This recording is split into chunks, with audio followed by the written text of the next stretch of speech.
My name is Renee Calloway. I am 43 years old, and I am standing in my own driveway, holding my own key, listening to a lock that has been changed without my permission, on a door that has my name on the deed behind it. I want to tell you that I screamed. I want to tell you I pounded on that door, or called a lawyer from the porch in front of God and the neighbors, or said something so precise and devastating that Mitchell Calloway had no choice but to step aside.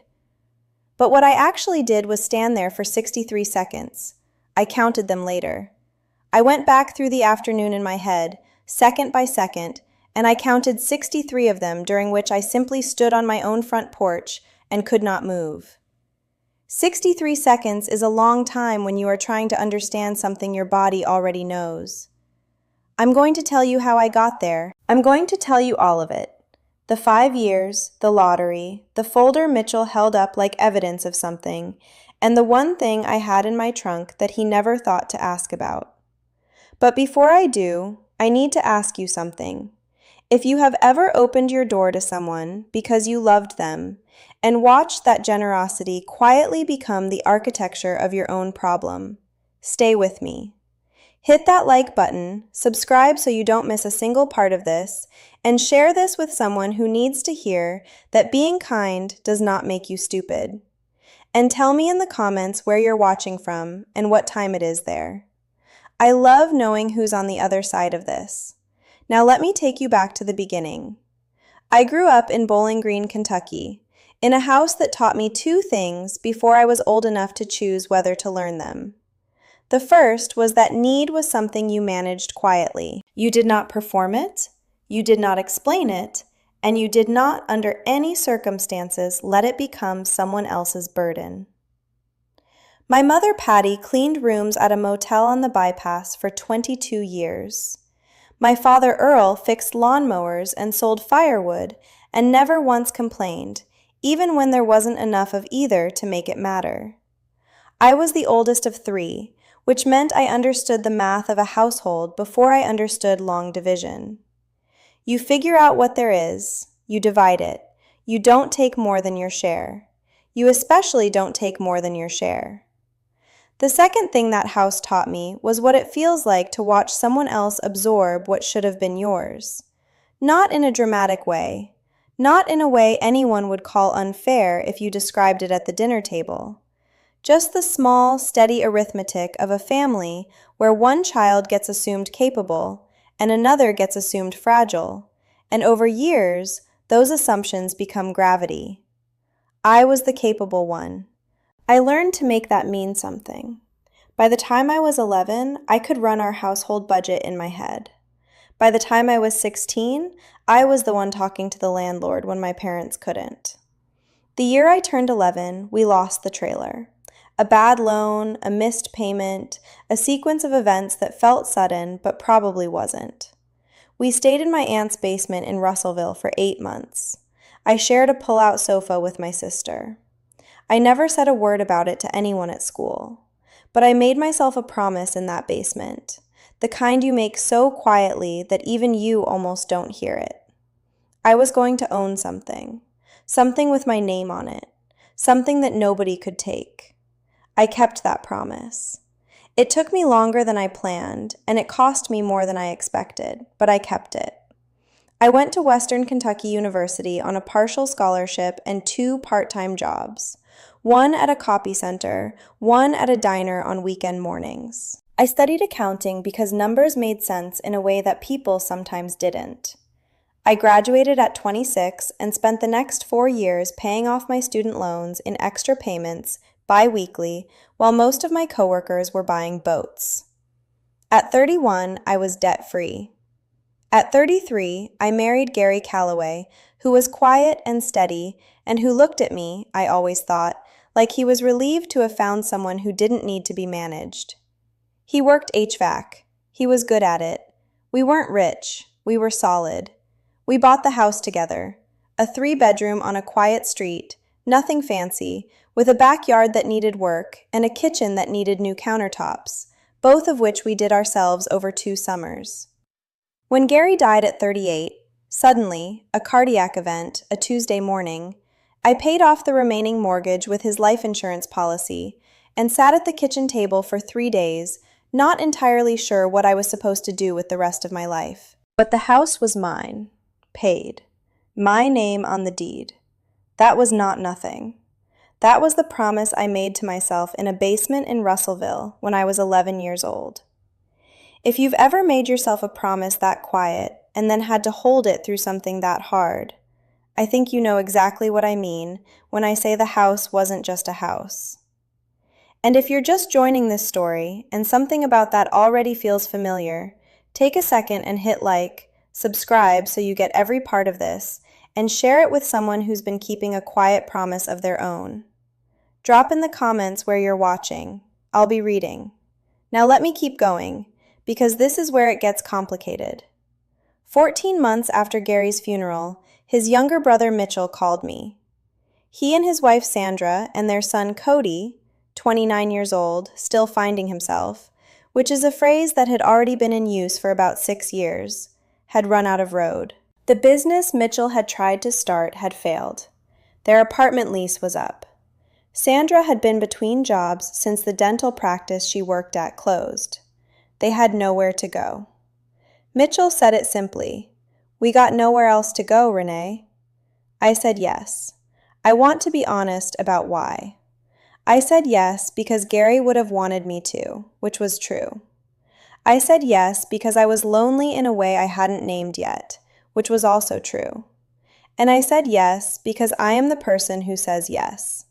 I have been the person who says yes since I was 11 years old, and I have made so much of that into a virtue that I sometimes couldn't see it for what it also was: a habit, a reflex, a door I kept open not always because I chose to, but because I had never practiced closing it. They moved in on a Thursday. They had one truck, a storage unit key, and a plan that, I understand now, was never as temporary as the word implied. The first months were fine. Sandra cooked occasionally. Mitchell helped with a gutter that had been bothering me. Cody kept odd hours but stayed out of my way. I told my friend Deborah, she's a paralegal, she's been my closest friend for 12 years, that it was working. She nodded the way she does when she disagrees but respects your right to find out for yourself. I should have paid more attention to that nod. By the second year, the arrangement had settled into something that wasn't temporary anymore.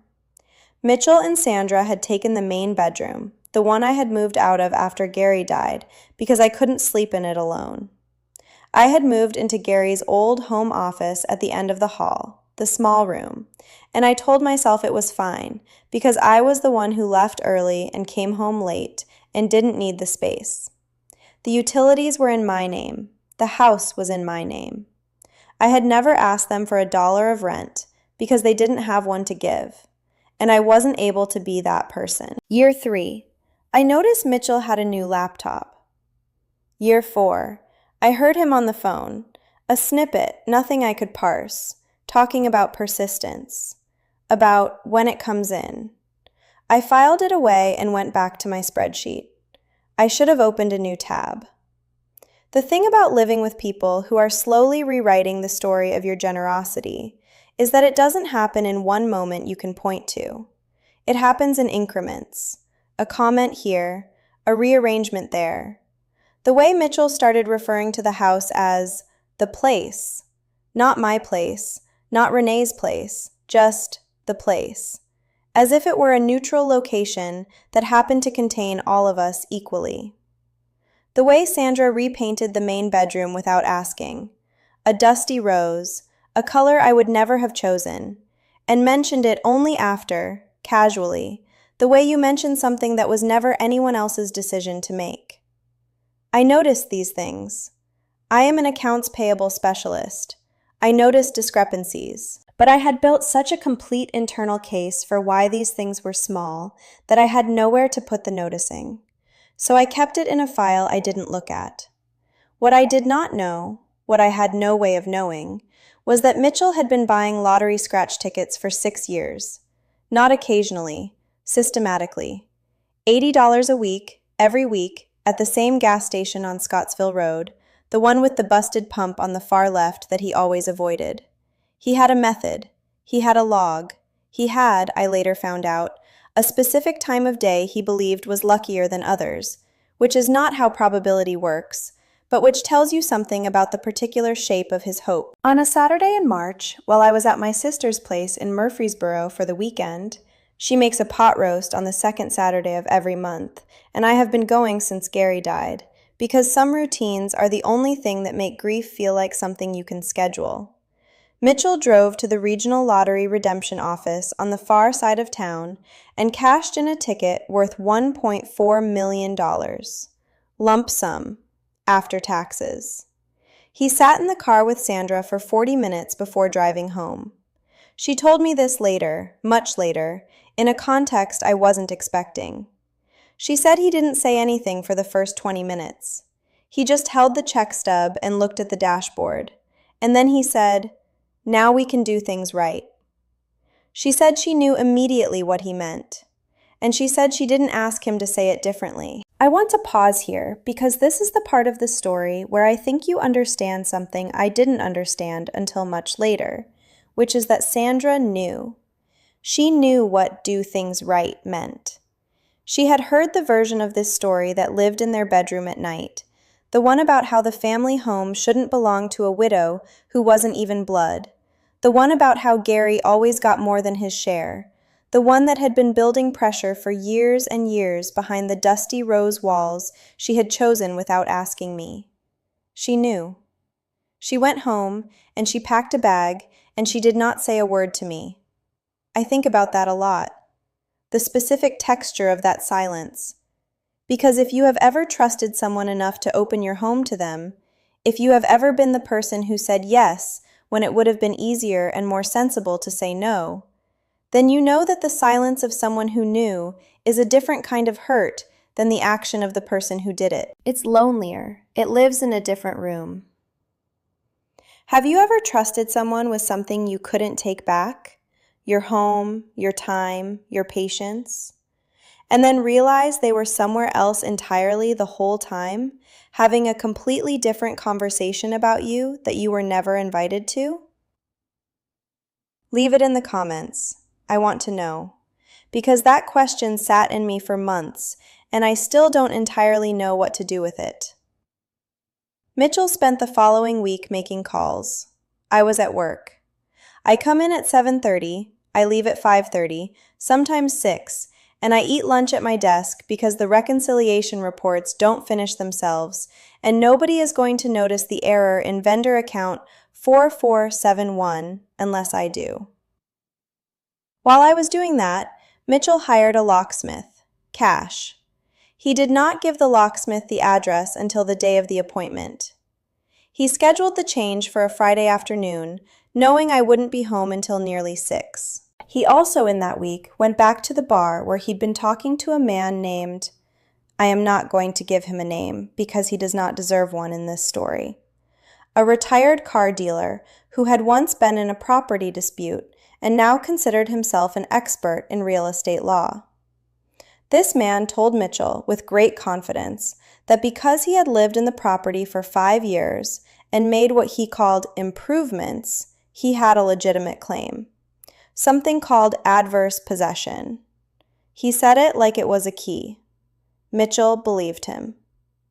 I have spent time being angry about this, and I have also spent time understanding it. Mitchell needed to believe him. If what he was doing was theft, he was a bad person. If what he was doing was reclaiming something rightfully his, he was the protagonist. He chose the version that let him sleep. He made a folder. He listed every repair he had ever touched. A fence post, a caulk job around the bathroom window, the bedroom he repainted with his wife without telling me. He took photographs. He wrote it all down in his careful, deliberate handwriting, and he put it in a manila envelope, and he believed, genuinely believed, that it added up to something legal. There is something almost unbearable about watching a person construct a justification that precise. Not because it worked, because it tells you how long they had been building it. On the Friday, he called Cody that morning and told him to be at the house by 3. He didn't tell him why until Cody was already there. I found this out from Cody later, and it matters, because Cody's face, when the locksmith arrived, was the face of someone who had not signed up for this. He stood in the hallway with his arms crossed and did not look at the front door and did not say a word. He was not innocent, but he was not the engine of this either. I pulled into my driveway at 5:47. It was a clear evening, still light, the kind of late afternoon in March that feels like a promise the season hasn't fully kept yet. I had my work bag on the passenger seat, and the radio was on something I wasn't listening to. And I was thinking about the vendor reconciliation I had left unfinished, and whether I had remembered to turn off the coffee maker that morning. I put my key in the lock. It didn't turn. I tried it again. Slowly this time, the way you do when you think you've done something wrong. Nothing. I stood there for a moment, looking at the key the way you look at something ordinary that has stopped behaving, and I checked the number on the house. Yes, this is my house. Yes, this is my key. Yes, I have lived here for 9 years, and I know how this lock feels. And then the door opened from the inside. Mitchell stood there in new jeans and a white polo shirt, and sneakers so clean they still had the shape of the box in them. Behind him, Sandra in a flowered blouse and new sandals, and her eyes on the floor. He had rehearsed what he was going to say. I could hear it in the cadence of it. "We need to talk," he said, "about the property situation." I looked at him. I looked at Sandra. I looked at the door to the house where I had sat in the kitchen for 3 days after Gary died, trying to figure out what I was supposed to do with the rest of my life. "Mitchell," I said, "this is my house." He said, "Gary paid into it too." I said, "Gary left it to me." He held up the folder. I felt something I had felt once before, in a basement in Russellville at 11 years old, listening to my mother try not to cry through a bathroom wall. Not panic, something older and quieter than panic. The specific feeling of understanding that the ground you are standing on was always less stable than you believed, and that you are going to have to be very calm about what happens next. I said, "I'm going to make a call." I walked back to my car. I put my bag on the passenger seat. I sat for a moment with both hands on the wheel, and then I called Deborah. Deborah answered on the second ring. She always answers on the second ring, not the first because she is never caught off guard, and not the third because she does not make you wait. I said, "Mitchell changed the locks on my house." There was a pause, not a long one, the kind of pause that means someone is organizing what they already know into the order it needs to come out. "Are you in the house?" she said. "No, I'm in my car in the driveway." "Okay, are you hurt?" "No." "Good." I could hear her already moving, a chair, a door. "Renee, listen to me. You own that house free and clear. It is in your name only. There is no co-ownership, no surviving spouse claim, nothing. Adverse possession in this state requires 20 years of continuous, hostile, open, and notorious occupancy. Not 5, 20. And it cannot apply when the actual owner is living in the property, which you were, which you are. He has no legal argument. What he did by changing those locks is a criminal offense. Unlawful lockout of a property owner. Do you have your deed? I said, "I have a copy in my trunk." There was a moment of silence that I understood even then was something close to love. "Of course you do," she said. "Call the non-emergency police line. Tell them you've been locked out of your own home. I'll be there in 45 minutes. I want to stop here for a moment, because there is something I have to tell you about the trunk of my car and why the deed was in it.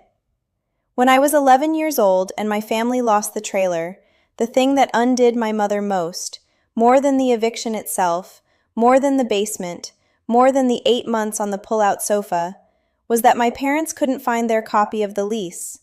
They knew they had paid on time. They knew they had rights. They couldn't prove it fast enough, and by the time they found the paperwork, it didn't matter anymore. I watched that. I was 11, and I watched my parents lose something they were owed because they couldn't produce the document in time. So when I paid off this house, the morning the mortgage company sent me the title confirmation, the morning I sat at the kitchen table alone because Gary had been gone for 4 months, I made 2 copies of the deed. I put one in a fireproof document box in my closet. I put the other in a fireproof document sleeve in my trunk. I told myself it was just being organized. It was not just being organized. It was the 11-year-old in me who had been waiting 32 years to have something she could prove. I called the non-emergency line. I told them what happened in 4 sentences. The dispatcher asked if anyone was threatening me. I said no. She said she'd send someone within the hour. 2 officers arrived in 23 minutes. I met them in the driveway and handed the one on the left my deed before he finished introducing himself. He looked at it, looked at the house, looked at me, and said, "You own this property?" I said, "Yes." He said, "Let's go knock on the door."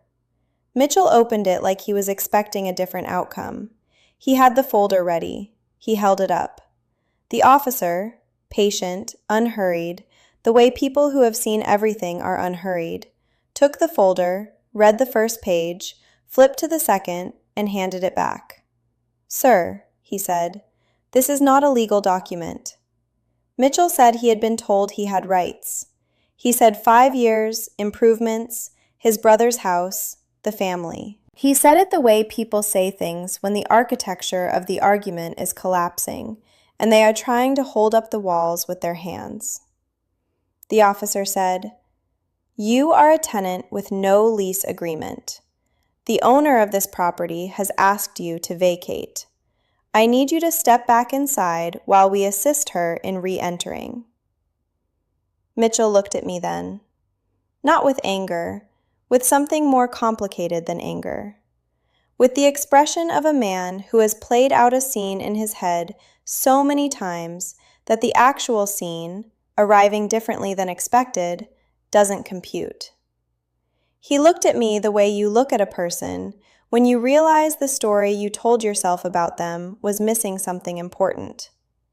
He stepped back. He let us in. I walked through my own front door with a police officer on either side of me, and I stood in my own kitchen, and I put my hand flat on the counter. The counter Gary and I had installed on a Saturday in October. The one with the small chip near the faucet where I dropped a cast iron pan. And I breathed.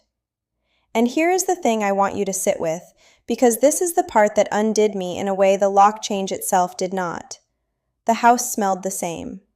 After 5 years of other people living in it, after Sandra's cooking and Mitchell's coffee, and Cody's particular brand of quiet disorder, the house still smelled like mine. Like the wood floors I refinished the summer after Gary died, and the specific candle I burn on Sunday evenings, and something underneath all of that I couldn't name, but recognized the way you recognize a voice before you place the face. It still smelled like mine. They had changed the locks and repainted the bedroom and rearranged the furniture in the living room and moved my grandmother's chair to the corner where the light doesn't reach. And it still, underneath all of that, smelled like mine. If that hit you somewhere you weren't expecting, if you know what it is to have someone try to overwrite something that was always, irreducibly, yours, hit that like button. Subscribe so you don't miss the end of this, because we are not done yet, and what happens next is the part I am still learning how to carry. The officers remained while I called Deborah back. She arrived 14 minutes later in her blazer from the office, reading glasses pushed up on her head, phone already in hand. She had drafted a formal notice of trespass and unlawful lockout in the car on the way over. She photographed the new locks.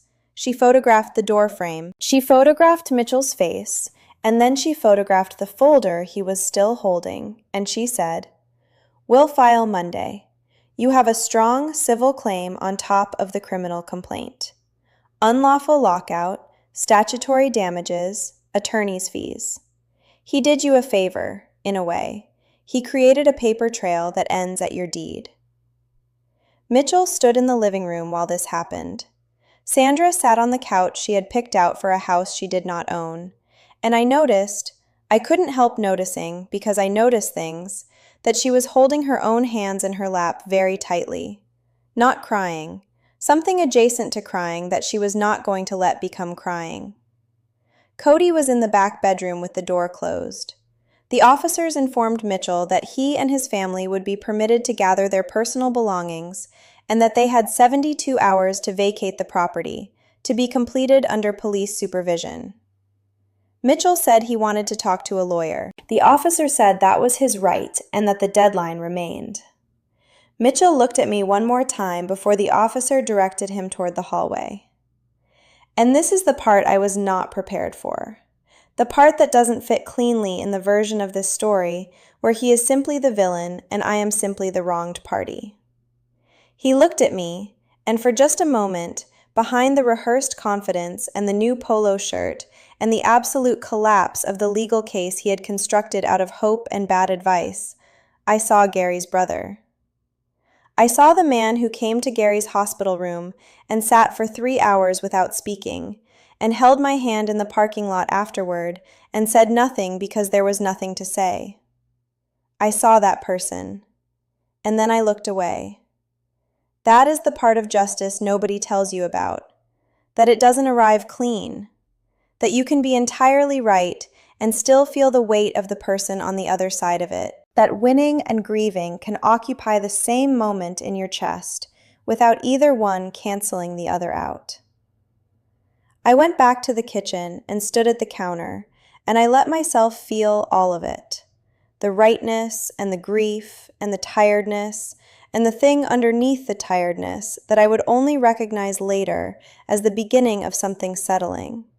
Something that had been held at a particular angle for 5 years, slowly being allowed to come to rest. Outside, it was fully dark. The March evening that had started like a promise had finished like a verdict, and I was standing in my kitchen, in my house, with the deed in my hand and Deborah at my side. That was enough. For that night, that was exactly enough. The 72 hours were quiet in the way that only difficult things are quiet. Mitchell and Sandra packed in shifts. Sandra mostly, because Mitchell spent a significant portion of those 3 days on the phone with the car dealer who had given him the legal advice, who was now, I'm told, considerably less confident than he had been before. Cody packed his own room in about 40 minutes on the first morning. He came through the kitchen on his way out, stopped, and said, "I didn't know he was going to do it until the locksmith was already there." I looked at him for a moment. I said, "I know." He nodded and went out the door. That was the entirety of that conversation, and I think it was the right size for what it was. On the second afternoon, Sandra passed through the kitchen while I was making coffee. I had come home from work early. I had filed the complaint that morning. Deborah had been extraordinary. The paperwork was moving. And I was standing at the counter in the particular stillness of someone who is in their own home and relearning what that feels like. Sandra stopped in the doorway. She was holding a cardboard box with both arms, the kind of posture that means you have too much in your hands to do anything else. She looked at me and she said, "I'm sorry, Renee." Not the practice sorry. Not the sorry that means I'm sorry this happened to us. Just, I'm sorry. 2 words with no architecture behind them. I looked at her. I thought about 5 years. I thought about the bedroom she repainted. I thought about the 40 minutes she sat in the car with Mitchell after the lottery office and didn't say, "Don't." I thought about all of that and I said, "I know you are." Not that it's okay. Not that I forgive you. Just, I know. Because I did know. And because Sandra was going to carry what she'd done for a lot longer than anything I said in a kitchen doorway would last. She nodded. She went out. They were gone by Friday evening. I walked through the house alone for the first time in 5 years. I went room by room. I did not do it with ceremony. I just walked through my own rooms at my own pace, touching the walls in a couple of places the way you touch something to confirm it is real. The living room, the hallway, my grandmother's chair, which I moved back to the window where the afternoon light comes through between 3 and 4 o'clock. The main bedroom, which still smelled like Sandra's perfume, and which I left with the door open all night to air out. In the kitchen, I opened my laptop and I made a spreadsheet. I know that sounds like a punchline. It is not a punchline. I made a spreadsheet of every utility bill from the past 5 years, every grocery receipt I had kept, every repair I had paid for, while 3 additional adults lived in my home. Not because I was going to do anything with it, but because I needed to see it. I needed the number to exist somewhere outside of my body. The total was more than I had let myself know. The civil claim resolved 6 weeks later. Unlawful lockout, statutory damages. The maximum in our state, $2,500 plus attorney's fees. It is not a large number relative to what I had absorbed, but Deborah said something when we got the ruling that I have kept. She said, "The number isn't the point. The point is that it's in the record now. Officially, legally, permanently, this was your house. He knew it, and he changed the locks anyway. That's the sentence that lasts." I read it 3 times when she sent it to me. I printed it and put it in the fireproof box in my closet, next to the deed. What happened to Mitchell and Sandra after that came to me in pieces, the way information in a small community always does, through the person who still calls, which in my case was Gary's cousin Marilyn, who has never once taken a side explicitly and who therefore knows everything. Marilyn told me, 3 months later, that Mitchell had made several significant financial decisions in the weeks after the lottery win that the financial advisor he eventually hired described as, quote, aggressive in a way that suggests a man who has never had money and is trying to have all of it at once. A business venture that did not materialize. A vehicle purchase that Marilyn described only as a situation. The specific amount of the lottery winnings that remained 12 months later, she did not know, and I did not ask. I did not feel satisfaction when I heard this. I want to be honest about that. I felt something more like recognition. The particular weariness of watching someone repeat a pattern at a higher dollar amount. Mitchell had always believed the problem was that he didn't have enough. It had never been that. The problem was what he did with what he had, including with what I gave him. Money doesn't change that arithmetic. It just makes it louder. Cody, Marilyn told me, had gotten an apartment of his own in Nashville and a job he seemed to be keeping. I was glad about that. I had always been glad about Cody in the small, uncomplicated way you can be glad about someone who is mostly a bystander to their own family. Nobody else called me. I did not call anyone. I did not send a message to Mitchell or Sandra. There was nothing left to say that the court filing hadn't already said more clearly than I could have. I am not someone who needs the last word. I am someone who needs the record to be accurate. There was one thing I did send. About 2 months after they left, I wrote a letter. Not to Mitchell, not to Sandra, but to myself. I do this sometimes when something has happened that I need to understand from the outside. I wrote down the whole 5 years, not the grievances, the facts, the dates, the amounts, the decisions, mine and theirs. And at the end of it, I wrote one sentence that I did not plan to write and that came out so plainly I almost didn't recognize it as something important. I was not naive. I was generous.